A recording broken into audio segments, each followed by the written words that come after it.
So you might think that you have an SEO problem, but in reality, and most businesses fall in this trap, you actually have a problem with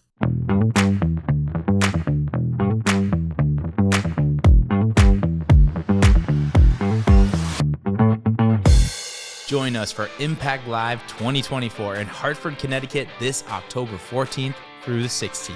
Over 3 days, business owners, CEOs, and marketing and sales leaders will learn proven strategies to drive business growth. Attend expert-led sessions on marketing, sales, leadership, and AI, and get a chance to network with industry pros just like yourself. Discover how companies like yours are dominating their markets. Secure your spot at impactplus.com/impact-5. And for all of our Endless Customers listeners, we have an exclusive discount code that'll save you $100. So when you're on the checkout page, just enter the code ECPOD100 in all caps for $100 off. We'll see you there at Impact Live 2024 up in Hartford, October 14th through the 16th. Welcome back to Endless Customers, the show that teaches you how to earn trust and win more business in the age of AI. I'm your host, Alex Winter, and today we're back with Connor Delaney. Welcome back, bro. Thanks, buddy. Excited to be back. I'm excited to have you. Thanks for being on the show. You always provide really great insights. Today we have a cool one. I think it's one that there's a misconception, but I don't think people know that it's a misconception. And we hear this a lot about SEO, and really I think what people are trying to get at is leads. Right. Yep. So SEO pulls into this huge wrap around like, if I do SEO, I'll get more leads. Right. And that generally is true, I guess, but there's a lot more layers to that than I think what most business owners may know about. So what's a good place to start with the SEO web that we need to unpack today? Yeah. I mean, I think there's it's funny because SEO means so much and it means nothing. Like it is the biggest like jargony, like I want to fix SEO is like the most blatant I don't know what I'm talking about statement that we hear. It's like we need to create synergy. And look, that's okay. Like for there's a lot of people out there that say we need better SEO and they have no clue what that means. And that's where I think we have to start is let's call out the elephant in the room. SEO means so many different things to things like keywords, things like conversions, things like showing up in Google. We all have our own definitions of what SEO means, which is why this topic is so interesting of the way that we think of SEO needs to be different. And I'm hoping that in today's conversation, we're going to help better define what your business actually needs and some key areas to focus on when you say, these are the goals we have. Does fixing or improving SEO do that? Or is there something else that we have to focus on instead? Yeah, I think that makes a huge amount of sense. And I think something too that for business owners, SEO definitely helps drive leads and can help drive traffic, but it's very top of the funnel, as we like to say, or it's like at the very head of the funnel, you know, social media and where people first start to interact with your brand and with your services and your products, it's very top of the funnel. So you have to be strategic in how you position that content in order to pull people down the funnel that you want. And even though you may be doing SEO really well, once they get to your website or to that next conversion point, what's that look like? And what are the layers to actually getting the leads that you want versus just saying like more SEO? Right. So let's start here then, Alex, is when we say SEO, a lot of people are going to define it as I want to show up on the top of our search results. I want to be on page one. Page one, baby. Right. I want more people to be clicking and going to my website, and I want more people to find us and convert. That's typically what people think of at SEO. Now, how that all works, that's where you start to get into things like, how do we rank for the right keywords? How do we, help both the SEO gods and the consumers? And how do we play all these different games? How do we use like a tool like a SEMrush to help us rank better? You start trying to play this game. And so it becomes kind of an algorithm game. And that's where I think a lot of businesses spend too much time focused on those numbers rather than focusing on the things that we all care about, which is conversions. We want more leads. We want better leads. When we talk about SEO, it is, for most people, defined as more of a top of funnel goal of we need more, we need more, we need more. Where I like to focus on is going to what we call conversion rate optimization, which means we want better, we want better, we want better. So instead of saying we just want massive volume, we want better quality. That's where I think a lot of people go wrong with SEO. Is that's not what SEO solves. SEO, let's just use this example. If you go on and you're searching for, you go on a Google or a Bing, you go on and you search for in-ground pools, our favorite thing to talk about here. You go on and search in-ground pools. There's going to be a whole bunch of different options that show up there. Now, how do we know that they can actually help me, the consumer? I'm going to get more focused on what I'm going to search for. I might want to say in-ground pools for Mystic, Connecticut. I'm going to go and narrow that in. What happens next is you click on that link and they land on your website. SEO is very much defined and designed, rather, to get you from the search engine to your website. Right. Then what? That's where what I like to call CRO, or conversion rate optimization, comes into play. Once they land on your website, what do you want them to do? If they land on your homepage, where do you want them to go? How do they know they're in the right place? This is a huge piece too, and this is something I think we talk about a lot internally here because it happens so often where people are spending a lot on SEO. Yep. It gets people to their website. Maybe they spent a ton of money redoing their website. They have a shiny new website, which is beautiful and wonderful, but they haven't even heard what CRO is or what you're really talking about. And this is the differentiator between a conversion and not. So how can a business owner and how can marketers focus on this like optimization of these conversion rates? Yeah. So let's continue to paint the picture of the funnel, because everyone knows there's top of the funnel, there's middle of the funnel, there's bottom of the funnel, and then there's closed, which is where we all want to get as many businesses too, right? We want to get as far down this funnel until you put the bow on it and you say, here's your gift. So for SEO, it's primarily top of the funnel. Now, there will be people that argue, yeah, but you can optimize more for keywords. I would say when you start getting really narrowed in, that's when you start focusing on conversions rather than just search results, because you want to be driving people that are actually interested in buying to doing that. So how you do that? One, if you're thinking about how do you win on the search engine side, it is focusing on the high intention keywords. Again, the difference between in-ground pools or let's think of a more fun, maybe guitars. I know you're a big guitar guy. I am a big guitar guy. You could search, best guitars, and you just want to learn about different guitars, or like how to update like the strings on your guitars, whatever.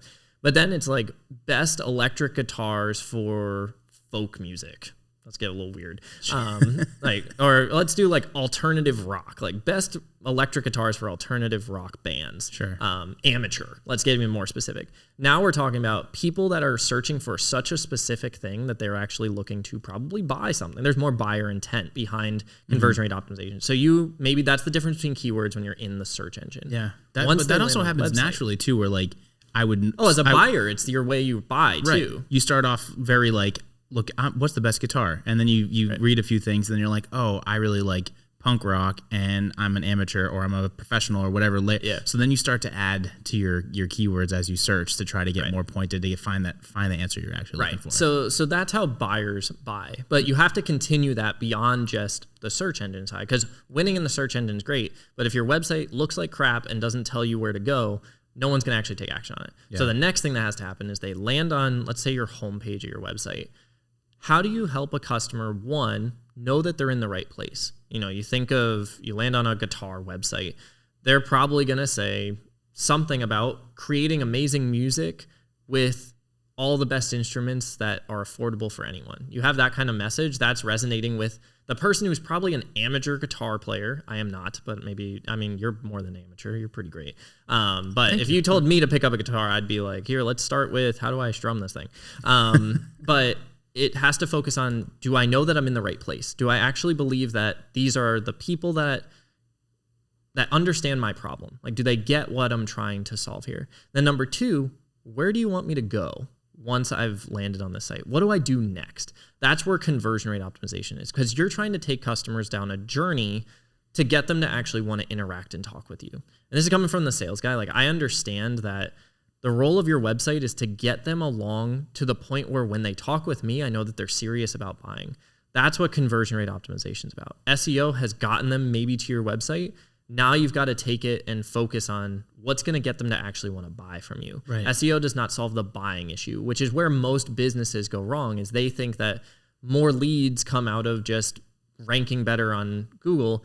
There's certain ways that works. Yes, like they ask you answer, you focus on certain topics like cost and problems and comparisons, like that will drive them forward. Right. But I would argue that's more focused on that conversion rate side because that's showing higher intent.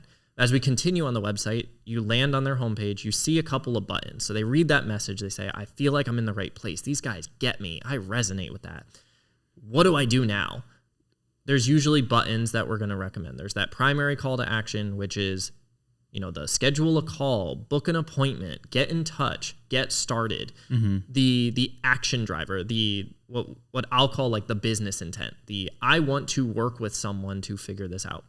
Then there's what we call the secondary or transitional call to action, which is I'm not ready to talk to someone yet, but I do want to keep exploring. I want to keep educating myself. That's typically where you see things like pricing calculators come into play. That's where learning centers or educational resources, maybe a downloadable guide comes into play. Sure. Best, guitars or like how to understand purchasing a guitar, factors to think about, those kinds of things.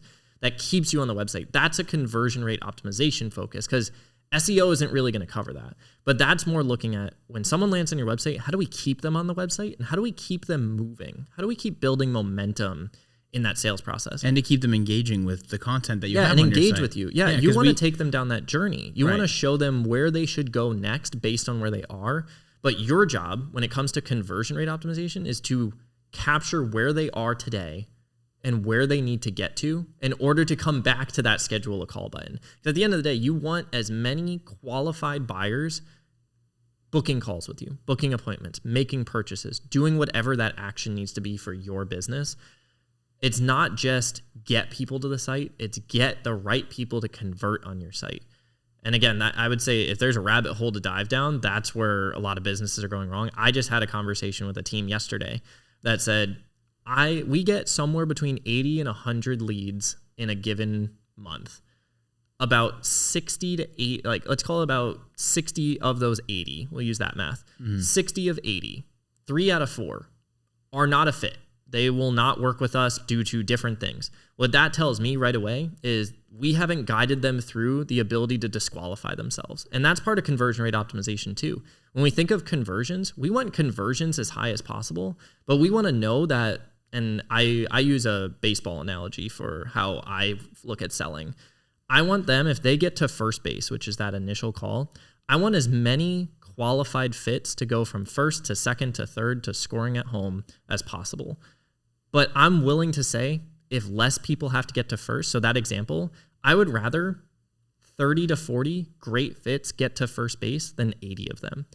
But then my goal would be maybe 10, let's say like we get 40 great ones. We go to second base, maybe it's 30 great ones. We go to third base, maybe it's 25 great ones. We get to home, maybe it's 20. That tells me I'm closing at 50% of the leads that come through. For this team, the drop-off was they go from 80, and I'm drawing it on my little notepad for those that are listening, just so I draw it out. They go from 80 to 24 when they get to second base. So there's a huge drop-off. Huge drop-off. Then they go from 24 to about 8. And then they close somewhere between 7 and 8. So once they get to that later stage, but there's a huge drop-off. Yeah, that's not even close to what the and numbers that tells, you're just mentioning. Right, and that tells me that the conversion points for their site, they're not as educated as possible. So there's a lot of wasted time by their sales team probably.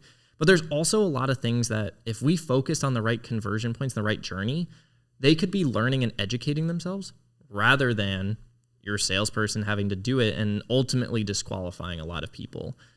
SEO doesn't solve that, but conversion rate optimization does. No, you get my wheels spinning. It's a really good point that you bring up, and I like the way that you positioned it because it really clicked with me. And I used to sell at a previous engagement before I came to Impact, so I know a little bit about selling. I'm not like the best salesperson ever, but I've rolled my sleeves up and done a little bit.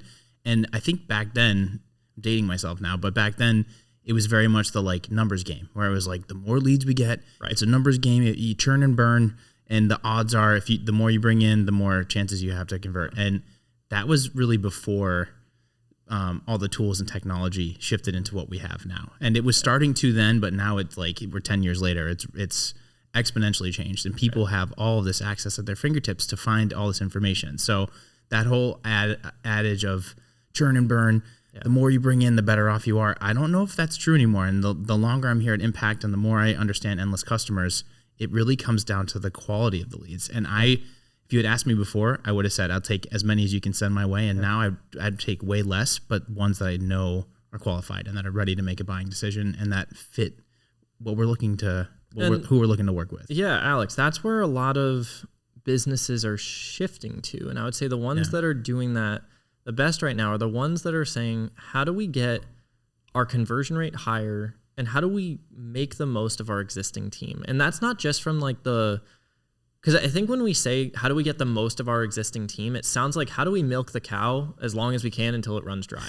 which is, that's not what you mean. No, and it does sound that way, but I get what you're trying to say, where it's like, let's not waste time on leads that they're going to spend a lot of effort on that probably aren't going to convert historically, and give them leads that are good so they can spend their time in the right place. Right. Like I think about the goals of a lot of businesses. There are the businesses in the world that want to be the juggernauts of industry, that are running the ship, that are growing exponentially. There are a lot of businesses out there, and I imagine there's a lot of listeners that aren't saying we need to 10x our business in the next couple of years. Like a lot of people say, how do we help our salespeople have better lifestyles where they are making more money, but also continuing to do great work where they can take that great money and invest it back in their families? How do we make it where people are really happy working here? And how do we make sure at the same time we're not sacrificing our business goals? I think there's so many businesses that because they think of SEO, I would bet that there's a lot of companies out there that say we have a leads problem in the sense that we just seem to have to keep hiring people. You know, here's the horror story scenario that comes to mind when we talk about this is you have a huge influx of leads and you have to hire 5 people to help take on top of the existing team that you have. And then those leads dry up. What happens to those 5 people? They probably get let go. It probably becomes really competitive. There's probably this like fight for leads. Yeah, no, it's not a good situation. And what it creates is a less healthy environment. And then the business leader has to make the difficult decision of, we now have so many leads that we can't service them or we can't take them on. And frankly, most of them aren't even good quality leads. A lot of them are tire kickers. A lot of them are not actually good qualified. Some of them are spam. When you start running into those problems, that's when you know that we probably have opened a floodgate that isn't actually helping our business. And that's where the difference between what you were talking about earlier of, man, I'll just you got to turn and burn. We got to get, got to hit the quotas, got to do that. That kind of business model is shifting, and it's what's making business difficult for people is we are now focusing on more of a quality business than we are a quantity business. And that's not saying the actual business itself, but just in the spirit of sales, we're now focusing more on, if we want good quality, high intent buyers, we have to focus on how do we actually get them to convert and get through the funnel, and how do we make that our website, our content, everything that we do from the marketing side into the sales side transition through and say, all of this is going to work. And it's going to drive better quality people so that we get the outcomes that we actually want, which comes back to the business goals. Your business goals probably aren't hire 20 more people. It's probably, how do we become more profitable and allow our people to grow and perform at a higher level? Yeah, absolutely. And it's going to be different for every business. So this plays into your strategy, but overall your business strategy is part of this factor as you start to map out what this journey should look like for potential customers and for your sales team. Right. You talk to a huge amount of potentials. You talk to a lot of now clients.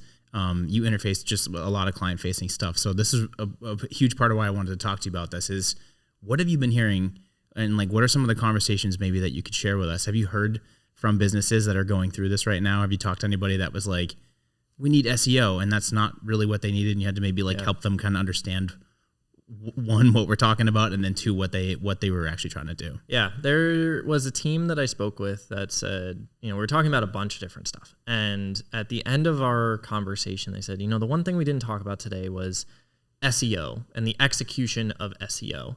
And they had been creating content for a while, and they've been doing some of the things that, Impact recommends and that a lot of, best practices recommend of create content, publish it on your website, do the thing, make videos, all that stuff. 2 to 3 a week. Let's go. Yeah. And they said, we've been doing this for a bit, but we haven't really focused on SEO. So we want to focus on that now. And I asked them, what's SEO mean to you? And they said, well, we want to show up on Google results. We want them to land on our website. We want them to click through our website, educate themselves, and then convert and talk to our salespeople and then become deals. And I was like, 1, that is a whole lot of stuff. And 2, that is not just SEO. That is like sales process. That is website optimization, all these different things. No, and that all sounds great, but that's a lot more than just SEO. Yeah, that was a lot of SEO. And so as I spoke to him, and I knew what his goals were. We had talked about if you want to, they don't want to grow their business. So they're actually a pretty good example, and they hadn't come to mind, but they're the example that would come to mind when we think about the story that we were telling earlier. They said almost word for word, this is a family-run, family-owned business. I'm going to be a second-generation owner in a few years. What matters to me is I don't need revenue to go up because we're all living pretty well. We're pretty happy. I would rather every single person that works here continue to grow in their roles, I want to pay people more. I want to give them more. And I want our business to be more efficient and more profitable. And immediately I went back and said, if I were you, I wouldn't focus on what you're saying SEO is, because I don't think you need more leads. I think you need to focus on the leads that are coming in, the opportunities, the prospects, the visitors to your site. How do you get them to convert and show high intent?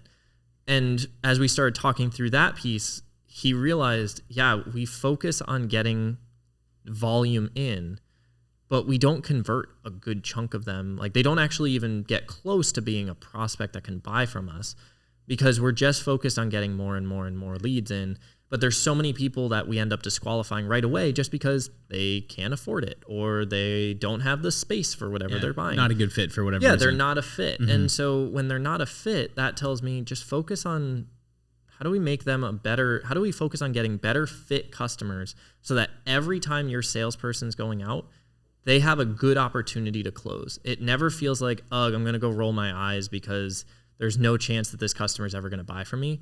If your salespeople are feeling like that, what's that mean? It means they're probably not the happiest in their role. It means if they found something better, they might be willing to leave, or they're going to complain and say, if you're going to send me out to do all this, I want to get paid more. And you don't have the ability to do that. You want if you have happy salespeople, if you have happy service people, if you have happy employees, period, they're more likely to do better work, to care more about your business, and to want to drive success, because their success quickly becomes the business's success. And that just becomes an endless cycle of happy people that want to see the business succeed because the business's success means their success. Absolutely. I don't think there would be angry sales folks if every lead that came through was a quality lead that they could have a great conversation with. Even 70%, even 60%. Those numbers, they depend on the industry. So there is a little bit of look, I'm going to put the asterisk on top and say whatever your number might be. But I imagine if a company went from 20% of our leads book an appointment to 50% of our leads book an appointment, and we don't have the same volume, but we have better quality, and we can hit the same revenue targets, I think a lot of companies would probably be pretty happy with that. And then so the magic of that, Alex, is then you can expand it and do new innovative ways to drive more leads when you need to, versus having to focus on, if our leads start slowing down, that means our numbers are just going to plummet because they're going to follow it, versus I would rather you confidently be able to say, if I'm getting 50 leads a month and 25 of them close, that's 50%. If I go and get 100 leads a month, that should mean that I'm getting 50 leads that close. And so you start playing that numbers game of, if you have a good conversion rate, then you can actually grow and maintain your business easier because you understand what that means, versus we just need volume. We need as many leads as possible, and we're going to hope that we hit that 10 to 20%, instead of it being, how do I just know I'm confident that I can grow the business when I want to, versus trying to just get leads in, because as soon as you get that influx, now we're getting in a weird situation where you got to either hire people or you got to drive your people into the ground. Yeah, which I don't think anybody really wants to do. And I think you make some really great points in the sense that it's like the rising tide that lifts all boats, right? If you implement this correctly, the sales team's going to be happy, the company's going to be happy, the culture internally is going to be great, but that also affects the outward facing part of the company too. So for all these potential clients, the leads coming in, they're going to have a good experience. It's going to, the perception, the way that it's positioned, it's going to feel buttoned up. So it's going to be great for both ends of the spectrum, really. Yeah. And that's the dream scenario that we're striving to get to. Right. Yeah. And it's tricky, and I'm sure there's one thing that's on the audience's minds as we've been talking through this is like, so what exactly is, like, how exactly do I go do CRO instead of SEO? And like, what's that require? And there's more acronyms too, right? Yeah. Like there's SEO, always, CRO. And then we also, I was going to say this too earlier. So CRO is important. But then when you're on websites, we also talk about the CTAs and how important CTAs are, and that directly plays into your CRO. And now I'm stumbling over these acronyms because there's too many. There's so many different acronyms, and there's so much like marketing jargon. Yeah, so let's break it down so that people have like a really clear picture of. The key areas that I would focus on, and I'm gonna try and list them out as we go.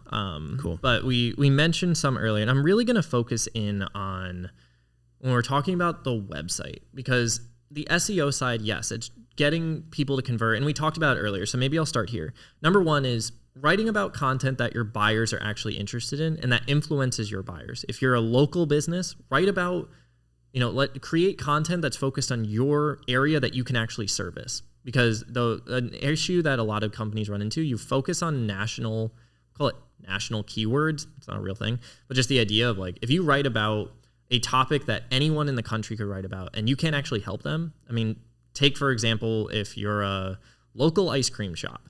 If you're a local ice cream shop saying, here's the best flavors ever, that's different than like, here's the best ice cream flavors in this specific area or for this location, whatever. Right.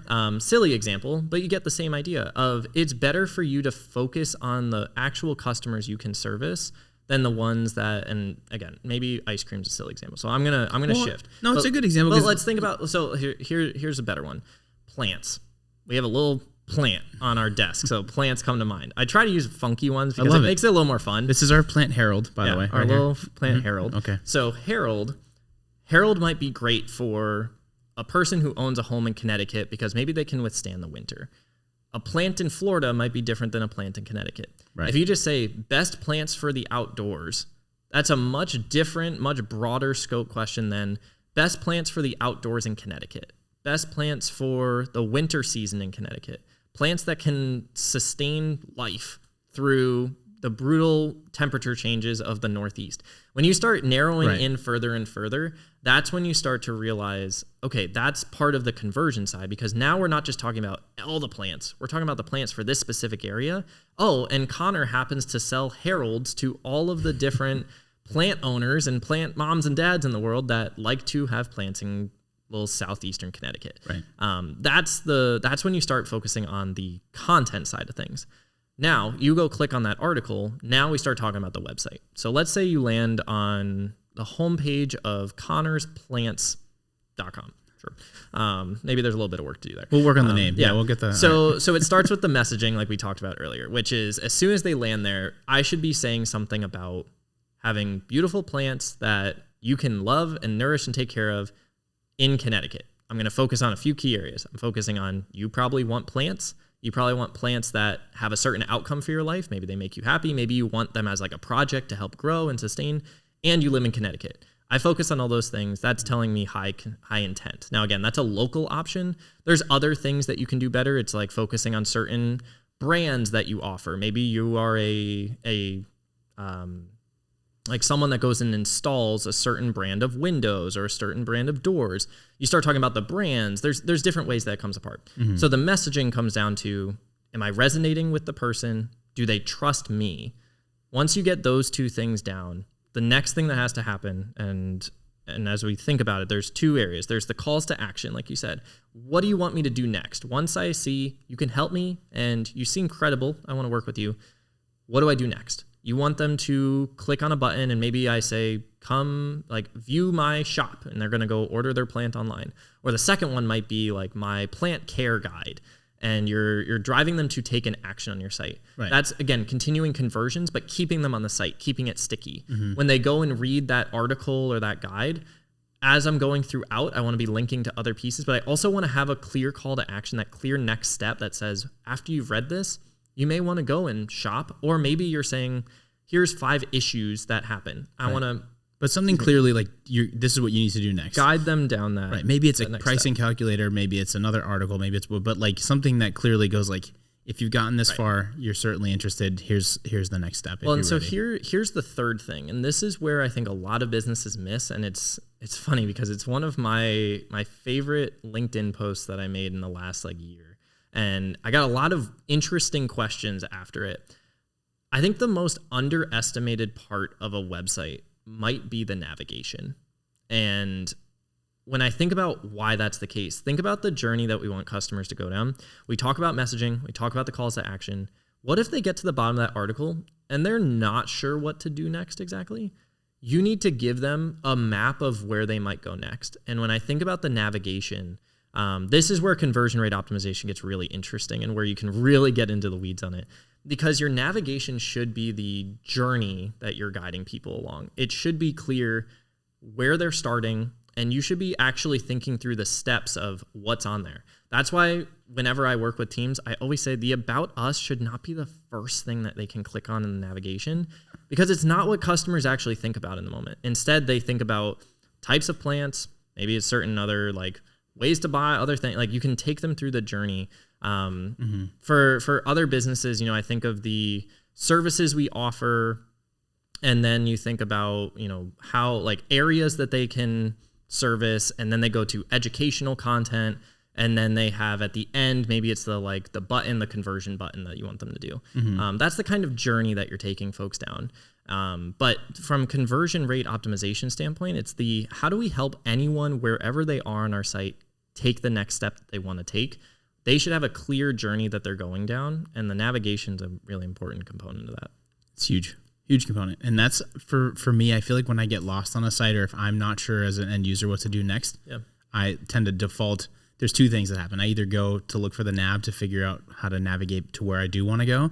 And if that's not there, I can't figure that out, then I bounce back to then you leave the search, and you go find something else. That's exactly what I was thinking, because that's frankly, that's the last line of defense. I mean, think about and this is like a funny like user experience thing, but for conversions, this is the key.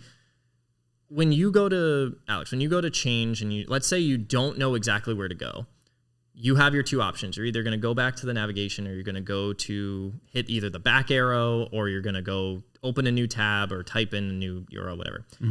The navigation, your mouse physically has to go over it. So your eyes naturally look at it. And this is getting really in the weeds, so I understand that we're like really diving into nav, but this is like a thing I'm passionate about.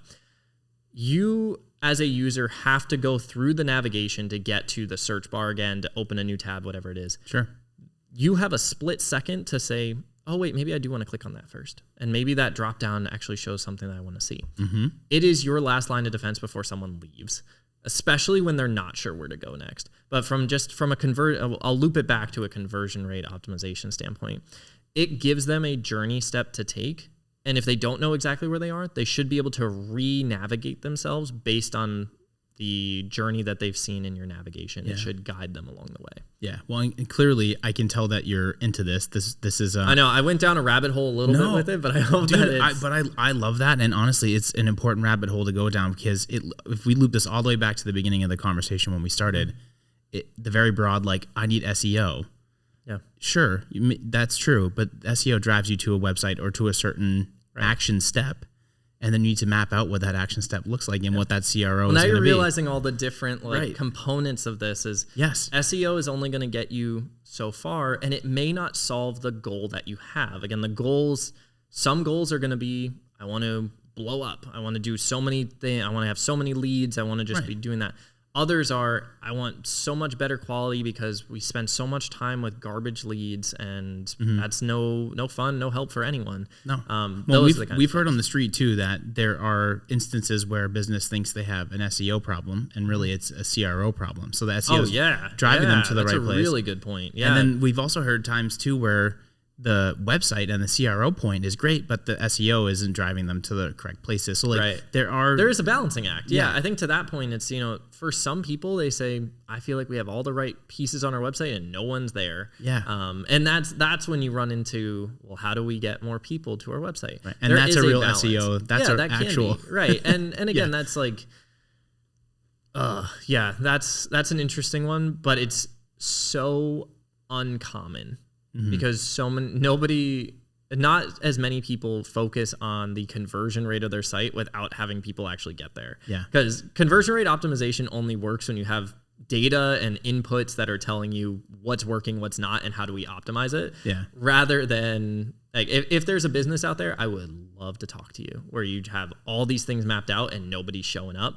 Because it's usually the other way around. And you have more people showing up and leaving, doing exactly what you said earlier because they don't know where to go, don't know what to do, and it doesn't resonate. Yeah, so if you're listening, Connor is ready and available, and I know how good you are with this stuff. When it comes to mapping customer journeys and the customer experience. We could nerd out, but we could also, we can keep it high level-ish. But man, if there's one thing that talking with teams, being able to have this kind of conversation, this is usually where the light bulb goes off for folks because a lot of the businesses out there, like if you're established enough to have a consistent website and you're looking at improving it, it usually comes back to, I feel like we're getting people here and we're not getting enough out of the people that show up rather than we're not having enough people show up. And even if they think that's the case, that's usually the alternative. And that's when I like to start asking questions. Yeah. Yep. And I think sometimes too, the misconception and we've heard this too, where like, I just redesigned my site or I need to redesign my whole site. But from my experiences, I would rather have a site that maybe needs some improvement but is decent enough that we could use it and have good SEO that drives people to a CRO, to a CTA, where they can convert versus like putting all this money into rebuilding a site that doesn't have conversion rate optimized. Yeah. And you're sending people to it. Alex, that is where I think a lot of teams would actually enjoy this too, is CRO, the ability to update your conversion rate optimization side, like the tests that you can do cost next to nothing if you can make updates on your website. It's anything, the simplest example I can think of, and I was talking with Vin, who leads our web team here at Impact. Yep. Big bearded dude, if you guys have ever watched the podcast before. Vin Gaeta, yeah. Vin's the man, but I was chatting with him and he said one of the tests that we typically do is we look at landing pages where people go enter their information. And he said we champion landing page videos because we want people to go and watch this content. One of the changes they made was typing out the steps that we highlight in that landing page video and like writing the text.